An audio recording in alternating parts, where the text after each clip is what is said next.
अपने जीवन की इस अंतिम बेला में मैं तुम्हारे किस हित की पूर्ति कर सकता हूँ? हे महामना, नीति, धर्म, राजनीति एवं समस्त वेद शास्त्रों के ज्ञाता, आप अपने ज्ञान और अनुभवों की दीक्षा से लक्ष्मण के जीवन का मार्ग प्रशस्त करने की कृपा करें। मैं देख रहा हूं लक्ष्मण, तुम एक योग्य शिष्य की पात्रता लेकर उपस्थित हुए हो। अस्तु अस्तु अस्तु, मैं अपने जीवन के कुछ अनुभव तुमसे अवश्य साझा करूंगा। हे भानुकुल भूषण, अहंकार चाहे सत्ता का हो या सौंदर्य का, शक्ति का हो या भक्ति का, धन का होगा या धर्म का, ये बड़े से बड़े विश्व विजेता को नष्ट कर देता है। लक्ष्मण, सत्ता और संपत्ति से उत्पन्न अहंकार का तो फिर भी निदान है, किंतु ज्ञान और धर्म से उत्पन्न अहंकार का कोई निदान नहीं है। रावण को अपने ज्ञान का अहंकार था और तुम्हारे भाई राम को अहंकार का ज्ञान है। ज्ञान व्यक्ति को भार मुक्त भी करता है और भार युक्त भी करता है, इसलिए विद्वान और विद्यावान को कभी एक मानने की भूल मत करना लक्ष्मण। विद्वान अर्थात उच्च शिक्षित जो रावण है, और विद्यावान अर्थात सुशिक्षित जो तुम्हारे भाई श्री राम है। विद्वान व्यक्ति अपनी विद्वत्ता के कारण अपने मित्रों को भी अपना शत्रु बना लेता है, किंतु विद्यावान व्यक्ति अपनी विनम्रता के कारण अपने शत्रुओं को भी अपना मित्र बना लेता है। ये जगत दोनों के सम्मुख हाथ जोड़कर खड़ा रहता है, किंतु स्मरण रखना, विद्वान के सम्मुख ये भय के कारण हाथ जोड़ता है और विद्यावान के सम्मुख ये भाव के कारण हाथ जोड़ता है।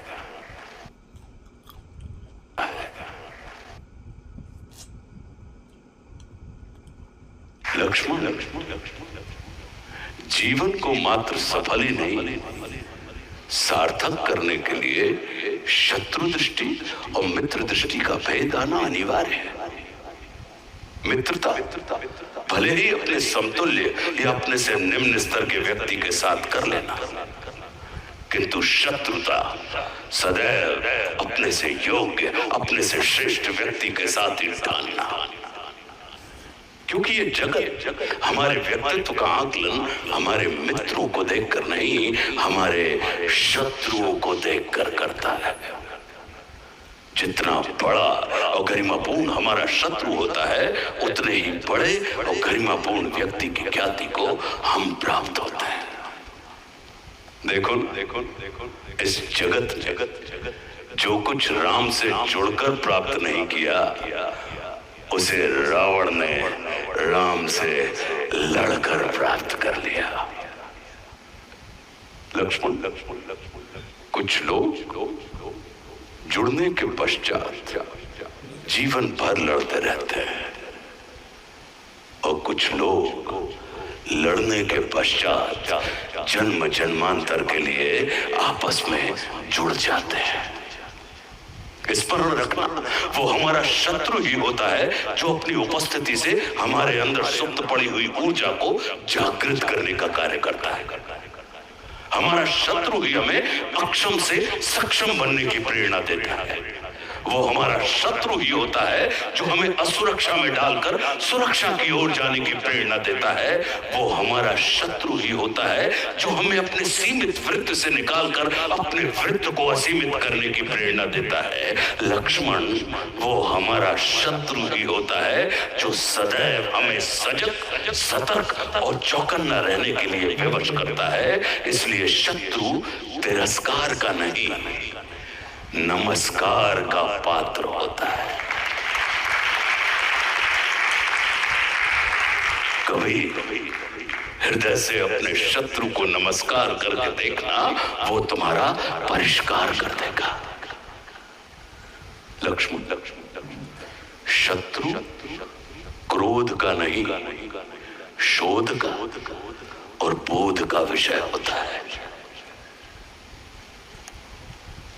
हम अपने मित्रों से अधिक अपने शत्रुओं का स्मरण करते हैं, उनका चिंतन करते हैं, उनका मनन करते हैं, और जिसका हम चिंतन मनन स्मरण करते हैं, जीवन में हम बिल्कुल उसी के जैसे हो जाते हैं। इसलिए मित्रों के चुनाव से अधिक सजगता की आवश्यकता शत्रुओं के चुनाव में होती है।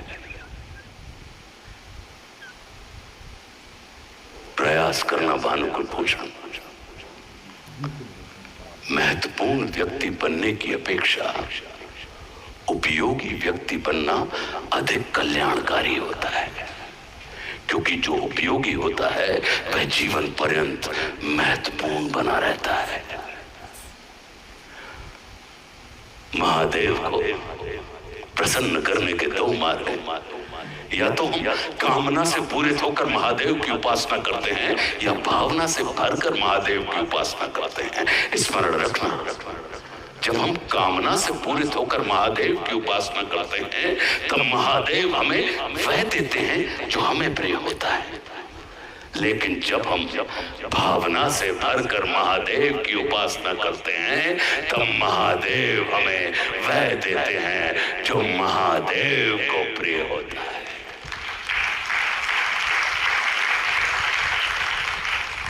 जिनकी उपासना में कामना होती है, उन्हें महादेव से चाहिए होता है, और जिनकी उपासना में भावना होती है, उन्हें महादेव चाहिए होते हैं। ऐरावत हाथी पर सवार देवराज इंद्र को नंदी पर सवार महादेव के सम्मुख मस्तक झुकाना पड़ता है। स्मरण रखना, प्रतिष्ठा और पूजा पद और आसन की नहीं, व्यक्ति में निहित गुणों की होती है। ये सारा नीति ज्ञान तुम्हारे भाई श्री राम स्वयं तुम्हें दे सकते थे, किंतु उन्होंने तुम्हें मेरे पास भेजा।